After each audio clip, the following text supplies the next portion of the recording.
தைப்பொங்கல் வந்துருச்சு. பொங்கல்னாலே சக்கரை பொங்கல், வெண்பொங்கல், பொங்கல் கூட்டு தான் special. Delta side Thanjavur, Thiruvarur, Mannargudi, Pattukkottai, Trichy இந்த மாதிரி ஏரியாவில் பொங்கல் கூட்டு கண்டிப்பாக இருக்கும். பொங்கல் அன்னைக்கு கேஸ் ஸ்டவ் இல்லாமல் விறகடுப்பில் புது மண் சட்டியில் 7 காயிலேருந்து 9 காய் போட்டு பொங்கல் கூட்டு செய்வாங்க. அந்த இஞ்சி, மஞ்சள் அதெல்லாம் அந்த தீயில எரிஞ்சு அந்த கூட்டுலேயும் அந்த அடுப்போட வாசனையில் சூப்பராக இருக்கும் கூட்டு. நான் ஒரு 7 காய்கறிகளை போட்டு இன்றைக்கி செஞ்சு காமிக்க போகிறேன்.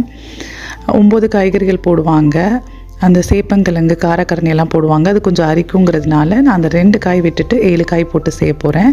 ஒரு நெல்லிக்காய், ஒரு கேரட், ஒரு வாழைக்காய், பரங்கி கீத்தில் பாதி, ஒரு சக்கரவள்ளி கிழங்கு, ஒரு 7-8 அவரைக்காய், கொஞ்சம் மொச்சக்கட்டை எடுத்துகிட்டு நம்ம அந்த காயை கட் பண்ணி எடுத்து வச்சுருக்கோம். இது பொருமாக்கு. பொருமானா தேங்காய்லாம் போடுவாங்க. நம்ம தேங்காய் போடாமல் சோம்பு, மிளகு, அரிசி, காஞ்ச மிளகாய் இந்த 4 பொருளை மட்டும் வறுத்துட்டு ஜஸ்ட்டு காயை வேக வச்சுட்டு நம்ம எடுத்துக்க போகிறோம்.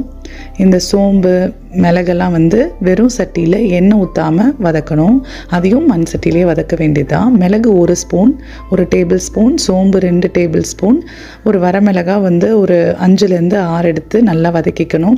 அது நல்லா வதங்கினதுக்கு அப்புறமா லாஸ்ட்டாக அரிசியை போட்டு பொரியரிசி மாதிரி வந்தோடனே எடுத்துட்டு அதை மிக்ஸி ஜாரில் பொடி பண்ணி தனியாக வச்சுட்டு மண் சட்டியில் நம்ம காய் வேகிறதுக்கு தண்ணியை ஊற்றிடணும். தண்ணி நல்லா கொதி வந்ததுக்கப்புறமா எல்லா காய்கறியும் வரிசையாக சேர்த்துடலாம்.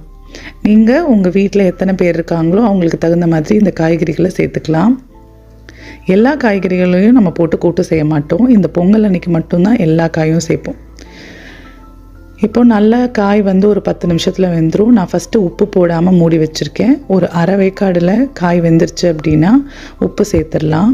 உப்பு சேர்த்துட்டு திரும்ப நல்லா காய் வெந்ததுக்கப்புறமா நம்ம பொடி பண்ணி வச்சுருக்க அந்த பொருமாவை இதில் சேர்த்துடணும். இதில் பொருமா போடுறதுனால நெக்ஸ்ட் டே வரைக்குமே இந்த கூட்டு வீணாகவே போகாது. டேஸ்ட் நான் கல்யாணம் பண்ணி வந்ததுக்கப்புறமா தான் இந்த சைடு இந்த மாதிரி கூட்டை நான் சாப்பிட்ருக்கேன். ஃபஸ்ட்டெல்லாம் நான் ரொம்ப சாப்பிட்டதில்லை. அப்புறம் சாப்பிடும்போது தான் இதோட டேஸ்ட் எனக்கு ரொம்ப பிடிச்சது. நீங்களும் இந்த கூட்டை ட்ரை பண்ணி பாருங்கள். கண்டிப்பாக நல்லாயிருக்கும். எல்லாருக்கும் பொங்கல் வாழ்த்துக்கள். நெக்ஸ்ட் வீடியோவில் பார்ப்போம். இந்த வீடியோ உங்களுக்கு யூஸ்ஃபுல்லாக இருந்துச்சுன்னா மறக்காமல் ஃபாலோ பண்ணிக்கோங்க. யூடியூப்லேயும் சப்ஸ்கிரைப் பண்ணிவிடுங்க. தைப்பொங்கல் வந்துருச்சு. பொங்கல்னாலே சக்கரை பொங்கல், வெண்பொங்கல், பொங்கல் கூட்டு தான் special. Delta side Thanjavur, Thiruvarur, Mannargudi, Pattukkottai, Trichy இந்த மாதிரி ஏரியாவில் பொங்கல் கூட்டு கண்டிப்பாக இருக்கும்.